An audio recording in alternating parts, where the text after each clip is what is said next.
Sa gabing ito, nakita niya ang totoong ugali ni Eros at ang pag-aalala nito sa kanya. Napaka-perpekto ng lalaking yun.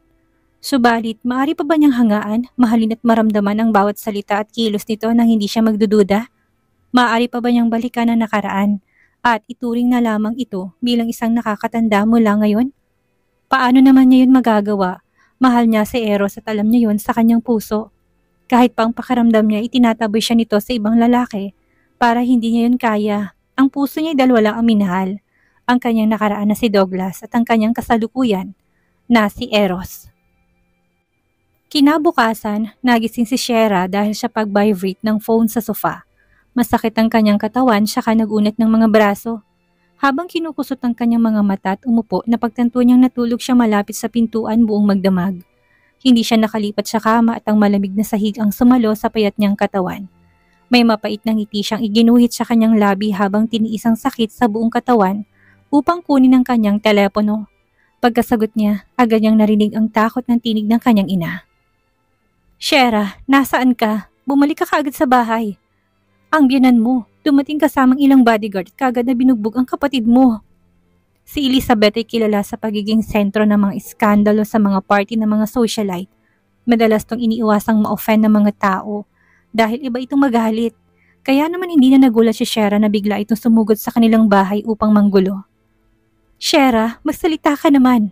May narinig na chismis ang tatay mo kaya nagwala siya at umalis ng bahay. Hindi ko na alam ang gagawin ko. Umiiyak ang kanyang ina habang kinakwentang mga kaganapan sa bahay. Ayaw na sana niyang makialam sa anumang may kinalaman kay Evelina, pero nanginginig sa takot ang kanyang ina. Bilang isang anak, paano niya ito matitiis nang walang gawin? Kaya kailangan niyang kumilos.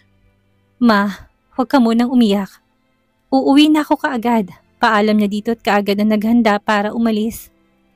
Sa maliit na subdivisyong tinitirhan ng pamilya Salvacion, lumabas sa mga tao sa paligid upang manood ng kaguluhan at nangyayaring iskandalo sa kanilang tahanan. Pagdating ni Shera, narinig niya ang usapan ng mga chismosa sa kapitbahayan. Aba, saan kaya galing ang babaeng may kasamang mga bodyguard? Ang taas ng tingin sa sarili at mukhang hindi siya nakatira dito. Ay naku, huwag mo nang isipin kung saan siya nakatira. Ang tapang ng dating niya. Siguradong mahirap makasundo. Baka may ginawang kalokohan yung anak ng pamilyang yan, kaya sinugod siya sa bahay. Buti nga, sa tingin ko hindi naman talaga mabuting babae si Evelina. Ang kapal pa ng mukha ng nanay niya na ipagyabang kung gaano kagandang anak niya. Mabuti nga lang at nag-iisa siyang anak, kung hindi baka inangat na siya sa langit at sobrang pagpuri. Habang pinakikinggan ng mga chismis sa paligid, saglit na huminto si Shera at tumingin sa isang alay na nakasuot ng itim na t-shirt na siyang nagsabi ng huling pangungusap. Ang sabi mo, iisa lang anak ng babae ng pamilya nila. Paninigurado niya sa kanyang narinig. Oo, sagot ng alay na may pagtatakang tingin sa kanya. Palagi nga sinasabi ng tatay nila kung gaano niya inalagaan ng mabuti ang batang yon. Bagamat nahulaan na ni Shera na ikinahihiya ni Alfonso ang kanyang pagkakabilanggo, hindi niya inasahan na upang burahin ang kahihiyang ito. Hindi man lang binanggit ng kanyang mga magulang na sinuman sa nakalipas na mga taon na meron silang anak na nasa kulungan. Bumigat ang kanyang dibdib, parang tinga sa kanyang mga paa habang pinipilit ang sarili na pumasok sa bahay ng pamilya nila sa kabila ng mga nagtatakang tingin ng mga tao sa paligid. Pagkapasok pa lang niya, kaagad na lumabas si Simang upang salubungin siya. Magulo ang buhok at mabilis siyang itinulak papasok sa sala. Balae, heto na si Shera. May mga bagay na hindi natin dapat basta-bastang pinag-uusapan. Aniya ng may kaba. Ang sala na puno ng marangyang dekorasyon ay wasak na wasak. Halatang pinagpira-piraso ng mga bodyguard na dinala ni Elizabeth. Sa gitna nito, nakaluhod si Evelina sa paanan ng kanyang biyanan. Umiiyak habang namumulat na mamaga ang mukha dahil sa mga sampal. Hindi man lang siya makapagsalita. Nakaupo naman si Elizabeth sa tanging buo pang sofa sa buong silid. Nang makita niya si Shera, saglit na nagbago ang kanyang ekspresyon. Tila may alinlangan bago tuluyang pilitin ang isang ngiting pasilayan sa kanyang mga labi. Shera, nagpareserba ako ng table para sa'yo't kay Douglas sa isang western restaurant. Hindi ka pa ba tinatawagan ng anak ko? Malambing na tanong ni Elizabeth kay Shera. Tumawag siya pero hindi ko sinagot. Tugon niya sa kanyang biyanan. Sa malamig at kalmadong tinig, malinaw niyang ipinakitang distansya niya dito. Habang nakatayo ilang metro ang layo, napakong tingin niya sa kahabag-habag na anyo ni Evelina. Pero wala na siyang nararamdamang amor para dito. Anong pagbabaliktad ng kanilang kapalaran? Kung gaano siya napahiya sa party noon, ngayon naman ay si Evelina ang nagdurusa. Alam ni Evelina na tinitingnan siya ni Shera mula sa itaas kaya halos lumubog na lang siya sa kanyang kinatatayuan at hindi matanggap ng kanyang kapatid ay may tagapagtanggol. Kahit sang anggulo, siya mismong pumatay sa kanyang anak na nasa kanya pang sinapupunan. At nalaman to ng lahat upang hanggang ngayon hindi pa rin siya mapakasalan ni Douglas. O tamang sabihin na wala itong planong pakasalan siya. Bakit si Sherang tila pinagpapala ng tadhana na tila ito lang ang may karapatan sa lahat ng biyaya ng Panginoon at ngayon ay nakatayo sa kanyang harapan na tila pinagtatawanan siya at iniisip ni ito ang nagwagi. Hindi na pinansin ni Elizabeth ang malamig na pakikitungo ng kanyang mga nugang sa kanya. Sa halip ngumisi siya sa kaumiling na may pang-aasar bago tuluyang nagsalita.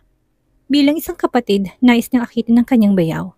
Napakababang uri ng babae at kahiyahiyang gawain. Hindi kailanman papayagan ng pamilya ang ganitong klaseng babae na makapasok sa aming pamilya.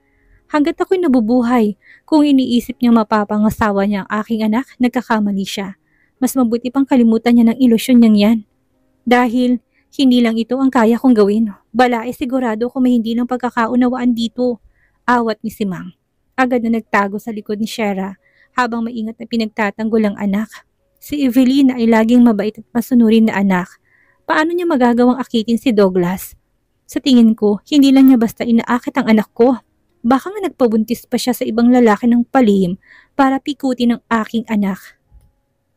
Inis na sabi ni Elizabeth habang nakatingin ng masama kay Evelina. Sa harap ni Simang, bumalik ang mapanuyang tono ni Elizabeth. Sinamantala niyang pagkagulat at pananamlay ng matanda upang muling manghamak. Pare-pareho tayong pinalaki ng ating mga magulang pero hindi ko maintindihan kung anong klaseng pagpapalaki ang ginawa ng ina ng babaeng ito dito. Hindi lang siya walang delikadesa, kundi pati si Douglas ay nadami sa kanyang kalaswaan. Talagang malas ang makakita ng ganitong klase ng tao. Hindi mo man lang ba tinuruan ng anak mo na masamang mang-agaw ng lalaki? Lalo na kung ito ay asawa ng iyong kapatid. Bagaman malinaw na nakatuon ang mga salita niya kay Evelina, hindi may kakailang sinasadyang idinamay rin siya ni Shera. Mula nang ibunyag ng kanyang manugang ang napakalaking sikreto tungkol sa tunay na pagkatao ni Thea, mahigit isang buwan na nakalipas. At matapang na nagdesisyong makipaghiwalay kay Douglas. Kinailangan niyang maglakbay pabalik-balik sa loob at labas ng bansa. Nakakapagod yun at masakit sa katawan. Kagabi lang pagkababa niya ng eroplano, isang kaibigan ng mayabang na kinuwento sa kanyang lahat na nangyari sa party. Sa sobrang galit niya, muntik na siyang himatayin sa mismong paliparan.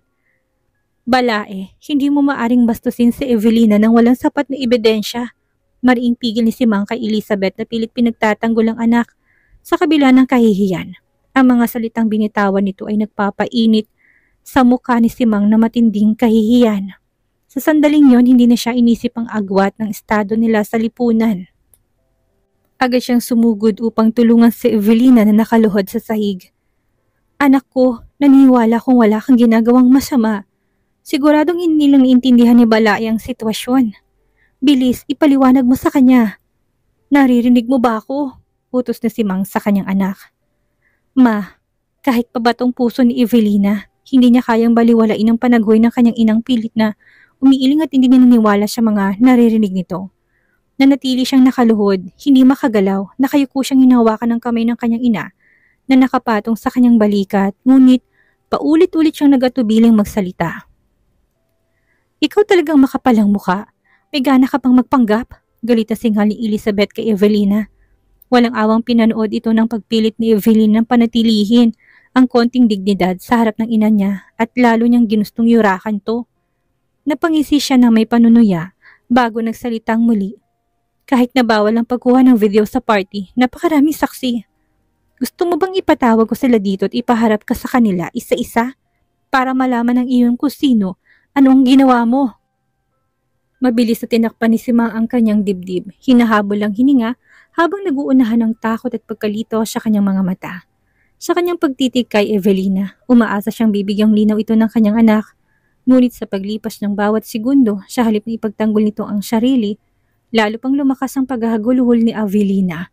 Wala siyang sinabing kahit na isang salita na nagpapahiwatig na may katotohanan ang mga binibitawang salita ng ina ni Douglas. Unti-unting naglahong pag-asa sa mga mata ni Simang. Muling sumagi sa isip niyang isang hinalang matagal niya ng tinataboy. Isang posibilidad na hindi niya gustong paniwalaan. Sa takot at kawalan ng magawa, tumingin siya kay Shera. Para bang isang taong nalulunod na humahawak sa huling piraso ng kahoy na maaring bumuhay sa kanya. Shera, sa paraan ng kanyang ina na humihingi ng tulong, may halong takot at labis na pag-aalala. Hindi na iwasan ni Shera ang panghihina ng malalim. Isang matalim na kirot ang bumalot sa kanyang puso. Matapos ang mahabang panahon, tila may sasabihin na si Shera, ngunit bigla yung pinuto ni Elizabeth. Tama, dahil ang babaeng ito ay handang magpakababa. Ang tanging biktima bukod kay Douglas ay si Shera. Ngayon nandito ako upang ipagtanggol ka. Sabi mo sa akin na lahat ng ginawa ng mabuti mong kapatid sa likod mo. Huwag kang matakot, ipagtatanggol kita. Pumikit si Shera na may sakit sa damdamin. Alam niyang mahinang kalusugan ng kanyang ina. Kaya't pinilit niyang magpakumbaba at mahina niya sinabi. Wala siyang ginawa. Pagkasabi pa lang niya nito, parehong nagulat si Evelina na nakaluhod sa sahig at si Elizabeth na mayabang na nakatayo sa harapan niya. Tunay niyang malalim ang pagmamahalan niyong magkapatid. Handa ka bang makihati ng asawa sa babaeng ito? Napakunot ang noon ni Elizabeth, hindi makapaniwala sa narinig. Kung ganun, anong ibig sabihin ng paghingi mo sa matandang ginang nang hiwalayan si Douglas? Biglang lumiwanag ang mukha ng ina ni Shera. Umangat ang kanyang likod at humarap sa kausap ng may kumpiyansa. Parang bumata siya ng ilang taon. Balae, mismo si Shera na nagsabi niyan. Hindi mo ba naisip na baka nagkamali ka ng pag-unawa? Malamig na napasinghal si Elizabeth. Ngayon naintindihan niya na kung bakit handang magpakumbaba. Si Shera, ang inaalala ng kanyang manugang ay ang kanilang ina. Ngunit sa sumunod na sandali, isang matangkad at matipon ng figura ang lumitaw sa labas ng pinto. Douglas, biglang kumabog ang dibdib ni Elizabeth. Sabay lingon kay Douglas at pabulong na nagwika. Narito ka upang sunduin si Shera para sa hapunan, hindi ba? Medyo maaga pa, bakit hindi mo muna siya dalahin sa bagong bukas na parke sa may mall? Agad din tumingin si Simang at sinubukang patunayan ang kawalang mali ng kanyang anak. Douglas, tamang-tamang dating mo, baling ni Simang sa manugang. Samantalang habang mas lalong sumalalim ang nagiging kaawawang paghihikbi ni Evelina. Agad na nakuha nitong pansin ni Douglas, napakon tingin niya dito at hindi niya na ito mabawi at sa lahat ng sinasabi ng iba, tila wala siyang narinig ni isa. Nakatayo lamang si Shera sa isang tabi, walang emosyon sa mukha habang pinapanood kung paano mabilis na lumapit si Douglas kay Evelina. Paano niya ito binuhat sa isang malamig ngunit makapangyarihang paraan at marahang bumulong kay Elizabeth. Mom, bago pa lang siya nakunan, paano mo siya hayaang lumuhod dito ng matagal? Inis na sabi niya. Walang paliwanag na mas makapangyarihan kaysa sa direksyong aksyon, ang sabi ni Douglas. Halos sabay na lumamlam ang mga mukha ni na Elizabeth at Simang. Napasinghap sila, tila hindi makapaniwala sa kanilang narinig. Nanginginig ang manipis at payat na katawan ni Shera at sa kanyang bahagyang namumulang mga mata, nagniningning ang refleksyon ng dalawang taong mahigpit na nakayakap sa isa't isa. Paulit-ulit niyang pinaalalahanan ng sarili na wag nang masaktan para kay Douglas. Ngunit sa bawat pagkakataon, lagi may paraan ng lalaking ito upang punitin ang kanyang sugat. Isang sakit na parang hindi niya makahinga. Sa wakas, naganap ang pinakamasakit na tanawin. Kung tunay na nagmamahalan sina Douglas at Evelina, ano na lang ang papel na ginagampanan niya sa pagkakataong ito? Douglas, ayos lang ako. Huwag kang magsalita ng ganyan kay Madam Elizabeth. Para sa akin, mahigpit na kumapit si Evelina sa kwelyo ng lalaki. Nanginginig sa kanyang mga bisig. Hindi alam ng iyong ina kung gaano ko katapat sa'yo. Kaya hindi maiwasang hindi niya ako maintindihan. Nakikita mo ba to? Matalim ang mga paningin ni Elizabeth. Sa sobrang galit sa kanilingon si Shera na hindi nagsasalita, tinignan niya na mas matalim si Simang. Nakikita mo ba to? Ito ang mabuting anak na sinasabi mong pinalaki mo. Sinira ang relasyon ng mag-asawa at walang hiyang inagawan ng asawang sarili niyang kapatid. At ngayon pati relasyon namin mag-inay sinisira niya. Ngayon sabihin mo, mabuti bang anak mo ha, Simang? Evelina, nanginginig ang boss ni Simang habang siya'y umatras ng ilang hakbang. Puno ng kawalan ng pag-asa ang kanyang tono. Ngayon ko naintindihan kung bakit nagpunta ditong aking balae. Ganito palang ginawa mong kahindik-hindik na bagay. Inagawan mo ng asawang sarili mong kapatid. Mom, Hindi makapaniwala si Evelina sa reaksyon ng kanyang ina. "Huwag mo kong tawaging mom. Wala akong anak na katulad mo." Tinakpan ni Simang ang kanyang mukha habang humahagulhol. Hindi na niya kayang manatili pa doon nang madaanan niya si Shera. Saglit siyang huminto't malungkot na bumuntong hininga sa nagsalita. "Shera anak, patawarin mo ko." Hindi nakasagot si Shera ng mga sandaling iyon. Mapait niyang inusti ang sulok ng kanyang labi. Ngunit wala salitang lumabas mula sa kanya. Matapos magsalita ng ina ni Evelina, doon pa lamang napansin ni Douglas si Shera na nakatayo sa isang sulok na parang isang aninot pilit na tinatago ang kanyang sarili. Nang magtagpo ang kanilang mga mata, parang may bumara sa kanyang lalamunan na nagdulot ng paninikip ng kanyang dibdib na hindi niya maipaliwanag. Lahat na nangyari kagabi ay malinaw pa rin sa kanyang isipan. Kung paano to lumuhod, umiyak at nagmakaawa sa kanyang tiyuhin na palayain siya at huwag papatayin. Ngayong ginantihan niyang babae sa isang paraang hindi nito kailanman matatanggap. Ang makita siyang may buhat na ibang babae sa mismong pamamahay ng mga to, biglang naging napakabigat ni Evelina sa kanyang mga bisig kaya't napilitan siyang pansamantalang ibaba ito. Dahan-dahan siyang lumapit kay Shera. Ang mga mata'y matatag na nakatutok sa babae at ang tinig ay tuyot at paos. "Shera, ako." Ngunit bago pa siya makalapit, mahigpit na yumakap si Evelina. Mula sa kanyang likuran, umiiyak at may halong hinanakit. "Douglas, ang sakit ng tiyan ko. Karapat-dapat ka dyan." Malamig na sabi ni Elizabeth habang nakatitig sa kanyang telepono, ang mukha'y puno ng iritasyon. Ang nangyari sa party umabot pa rin sa matanda. "Shera, Douglas, sumama kayo sa akin pabalik sa lumang bahay. Ngayon din." Sa biyahe pabalik sa lumang bahay, magkatabi sa likod ng sasakyan sina Shera at Douglas. Ngunit may malawak na espasyo sa pagitan nila sapat para maupuan ng dalawa pang tao. Ibinaba ni Douglas ang harang sa pagitan ng driver at ng kanilang upuan saka lumingon kay Shera. Ang magandang mukha ni Shera na natiling malamig, subalit ang kanyang mga pagod na mga mata ay mababakasan ng labis na pagod at sakit na kung magsasalita ay malamang na minumura na si Douglas. Hindi niya maipaliwanag kung bakit biglang sumama ang kanyang pakiramdam na makitang ganong anyo ni Shera na wala ng dating mainit itong pagtingin at pagkahumaling sa kanya.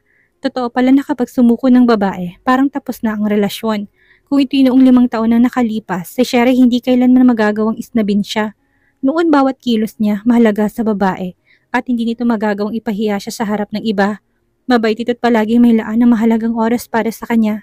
Ang tingin nito'y laging may halong pagmamahal. Totoo, siya at si Evelina ay nagkasala kay Shera ng matindi.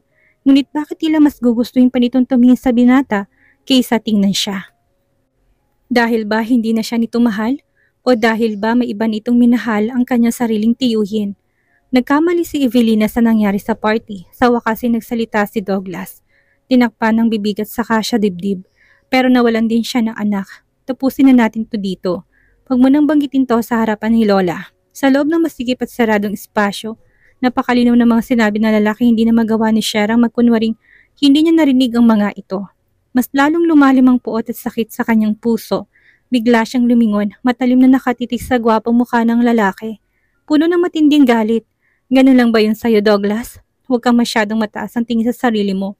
Kung ikaw mismo ayaw mo na sa akin, bakit ko pa papakialaman kung ilang anak pang gagawin yung dalawa ni Evelina? Wala akong pakialam sa inyo. Magsama kayo hanggang gusto nyo. Shera, kung talagang kasing gaan lang ng hangin ng lahat ng ito para sa'yo." Saglit na natahimik si Douglas, ngunit sa halip na magalit, bahagya pang umangat ang sulok ng kanyang labi. Inabot niya ang kanyang mga dalirit madiing hinaplos ang pilik mata ni Shera. "Bakit ka umiiyak? Kahit umiiyak ako, hindi ako umiiyak para sa'yo." Matapang na sagot ni Shera. Nang makita niyang makinang ng luha, sa dulo ng daliri ng lalaki lubos siyang kinamuhian ng sarili niyang kahinaan. Muli niyang tinignan si Douglas na may matinding galit, parang isang munting hayop na handang manlaban. "Kung may natitira ka pang konsensya, hindi mo sana'y nalikan at niyakap si Evelina sa harapan mismo ng nanay ko. Kung may masamang mangyari sa kanya, kahit na isugal kong buhay ko, papatayin kita." "Papatayin mo ko?" Biglang nagbago mukha ni Douglas. Hinilan niya si Shera, palapit, mahigpit na hinawakan ng matulis na baba nito at marahas na hinaplos ang labi nitong may bakas ng pagkakagat. Ngumiti siya, ngunit ang tinig ay malamig at puno ng panunuya. "Ganun ba kagaling ang tiyuhin ko sa kama na pati pagpatay sa asawa mo, kaya mong gawin para lang matupad ang gusto niya?" Oo, namula sa galit ang mga mata ni Shera. Walang takot siyang tumitig pabalik sa lalaki. Desperadong sinasaktan niya ito gamit ang kanyang mga salita. Mas mahusay siya kaysa sayo sa lahat ng bagay, kahit sa pagiging tunay na lalaki. Mas lamang siya sayo. Isang sampalang tumama sa kanyang mukha at napadaing si Shera. Habang nilalayong kanyang ulo, ang malaking kamay na humahawak sa kanya'y kumapit sa likod ng kanyang leeg. At sa isang iglap, tinulak siya ng padapa sa upuang leather. Ang marahas na kilos na yun ay kagad nagbalik sa alaala ni Shera sa nangyari kagabi. Nagpumiglas siya ng hustot na pasigaw na may matinding galit. Douglas, bitawan mo ko! Kahit nung siya'y nasa kulungan, hindi pa siya kailanman napahiya ng ganitong paulit-ulit. Lalo na't ang taong gumagawa nito sa kanya, hindi ba? Kung hindi ang lalaking minsang minahal niya ng labis, ang kanyang sariling asawa. Malamig ang titig ni Douglas kay Shera habang dahan-dahang dumaan ang kanyang mga mata sa makinis at malakristal na balat nito. Ngunit hindi siya nakakita ng anumang bakas ng mali siya na kanyang inaasahan. Sa halip lalo siyang naging interesado sa kung anong mangyayari kasunod nito. Ang nangyari kagabi ay isang aksidente lang. Ngayon, hanapin mo si Eros para iligtas ka.